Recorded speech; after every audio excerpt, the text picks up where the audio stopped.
আমরা মুখোশ গ্রাম ঘুরে দেখার পর চলে যাচ্ছিলাম পাখি পাহাড় দেখার উদ্দেশ্যে। আর আমি যখন শুনেছিলাম যে পাখি পাহাড়ে যাব, তাই ভেবেছিলাম পাহাড়ে হয়তো অনেক রকমের আমি পাখি দেখতে পাবো, কিন্তু সেরকমটা কিছুই নয়।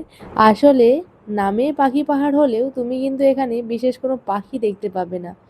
এই পাখি পাহাড় শিল্প ও প্রকৃতির এক অপূর্ব এবং অনন্য মিলনক্ষেত্র, যা মূলত পাথরের গায়ে খোদাই করা পাখির ভাস্কর্যের জন্য বিখ্যাত। যেমনটা তোমরা ভিডিওতে দেখতে পাচ্ছ, এরকম অনেক ছোট বড় পাথরের উপরে পাখির বা হরিণ, বিভিন্ন পশু পাখির সুন্দর চিত্র খোদাই করা রয়েছে।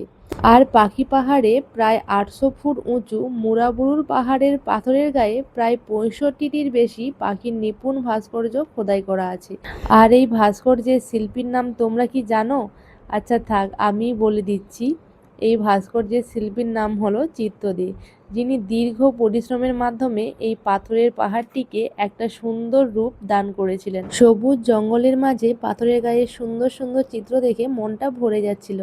আর এই সুন্দর দৃশ্য দেখতে দেখতে আমি আর ছেলে এই পাথুরে পথ বেয়ে অনেকটা ওপরে উঠে এসেছিলাম। ভেবেছিলাম কোনো পশু পাখি আমরা দেখতে পাবো, কিন্তু তেমন কিছুই আমরা দেখতে পাইনি। শুধু কয়েকটা বাঁদর দেখতে পেয়েছিলাম, কাঠবিড়ালি এইসবই দেখেছিলাম, আর বিশেষ কোনো পাখিও দেখতে পাইনি। তো যাই হোক, ওখান থেকে বেরিয়ে আমরা যখন যাচ্ছিলাম, দেখো রাস্তায় কত গরুর পাল যাচ্ছিল। তো এবার চলো পরবর্তী গন্তব্যে যাওয়া যাক।